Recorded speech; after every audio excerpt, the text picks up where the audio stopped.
जैसा कि आप सभी को विदित है कि मध्य प्रदेश पुलिस आरक्षक जीडी तथा रेडियो के रिक्त पदों की पूर्ति के लिए वर्ष 2023 में मध्य प्रदेश कर्मचारी चयन मंडल की द्वारा लिखित परीक्षा ऑनलाइन ली गई थी। उसके रिजल्ट के आधार पर जो चयनित उम्मीदवार थे उनका शारीरिक जो परीक्षण है, फिजिकल टेस्ट, उनका चयन शाखा भोपाल के द्वारा 2024 में किया गया था, 16 अक्टूबर से 20 नवंबर के बीच में। इसमें से जो चयनित उम्मीदवार थे, इसमें एक जो न्यायालय के निर्णय के अलावा 6,423 अभ्यर्थियों को इलेक्शन ये जो एमपी ये कर्मचारी चयन मंडल के माध्यम से रिजल्ट फाइनल करके सभी जिलों को उनका आवंटन रिक्त पदों के आधार पर किया गया था। जिलों को तथा एसएफ की यूनिट्स और अन्य यूनिट्स को उनको किया गया था। इनकी शारीरिक जब परीक्षण के दौरान जो एक अनुभव चयन शाखा को आया था, जिसमें कि 5 अभ्यर्थियों के संबंध में जांच करने पे जानकारी आई थी कि वो फर्जी आधार कार्ड के आधार पर उस परीक्षा में सम्मिलित होने का उन्होंने प्रयास किया था।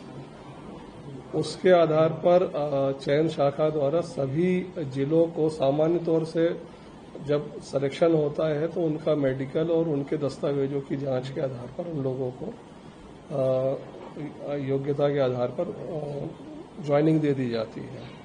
और चूंकि एक जो अनुभव रहा था चयन शाखा के, उसके आधार पर उन्होंने अलग से सभी यूनिट्स को ये निर्देश किए थे कि जो अभ्यर्थी सेलेक्ट हुए हैं उनके जो आधार कार्ड हैं, उन आधार कार्ड का एक आधार के अंदर एक फैसिलिटीज रहती है जिसमें कि उसकी आधार वैलिडेशन का आप डिटेल्स निकाल सकते हैं। तो ऐसे व्यक्ति जिनके की आधार वैलिडेशन लिखित परीक्षा के पहले और लिखित परीक्षा के बाद में चेंज किए गए हैं, वैलिडेशन किया गया है, ऐसे प्रकरणों को संदिग्ध मानते हुए उनकी जो है वो विस्तार से जांच की जाए। तो इसमें अभी जो कुछ जिलों के द्वारा कार्रवाइयां की गई हैं, तो उसमें ऐसे कुछ प्रकरण सामने आए हैं जिसमें कि जो चयनित उम्मीदवार थे उनके द्वारा लिखित परीक्षा के पहले अपना आधार का वैलिडेशन कराया गया था। उसके जो बायोमेट्रिक्स है वो चेंज कराए गए, मतलब बायोमेट्रिक्स अपडेट कराए थे, फिर उसके लिखित परीक्षा के बाद में फिर उनके द्वारा बायोमेट्रिक चेंज करा गए थे।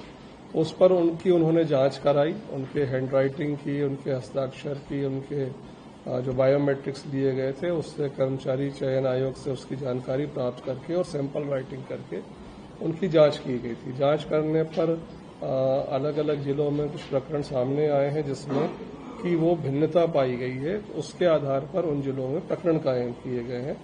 अभी तक 21 प्रकरण कायम किए गए हैं जिसमें कि 22 जो अभ्यर्थी हैं वो आरोपी हैं।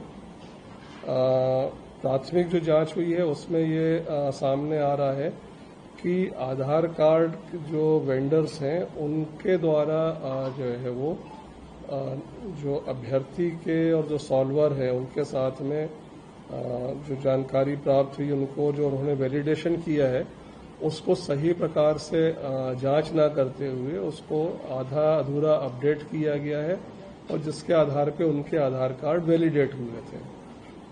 उनकी भी जांच की है। कुछ मामलों में अभी जैसे जांच आगे बढ़ी है वहां पर जो आधार कार्ड वेंडर हैं उनको भी उसमें आरोपी बनाया गया है। इन्वेस्टिगेशन में कुछ सॉल्वर्स के नाम सामने आए हैं, उन सॉल्वर्स को भी इसमें आरोपी बनाया गया, गिरफ्तारी की गई इसके अंदर। चूंकि ये प्रक्रिया अभी लगातार जारी है और इसमें वेरिफिकेशन में अपना समय भी लग रहा है, तो इसलिए एक ये माना गया कि एक बार आप लोगों को उसका जानकारी इसमें आ जाए। इसमें चयन शाखा के द्वारा एक अच्छी जो पहल की गई थी, जो एक एक्स्ट्रा चेक कहना चाहिए, एक्स्ट्रा चेक उन्होंने योग्यता और अयोग्यता निर्धारित करने के समय जो लगाया था, उसके आधार पर ये अभी प्रकरण सामने आए हैं। पुलिस महानिदेशक महोदय द्वारा पीएचक्यू स्तर से भी लगातार इसकी निगरानी की जा रही है, डे टू डे बेस पे। और चयन शाखा के साथ में अन्य शाखाएं जहां जहां उनको आवश्यकता है उनको निर्देशित किया गया है कि आप इसमें सहयोग कराएं। माननीय मुख्यमंत्री महोदय द्वारा भी स्पष्ट निर्देश दिया गया है कि इसकी जांच पूरी गंभीरता से की जाए और इसमें जो भी आरोपी सामने आ रहे हैं उनके खिलाफ कार्रवाई की जाए। News18.com marches way ahead of the Times of India with 38% more users on native and social platforms. Network 18, the undisputed leader of news networks, way ahead of the Times.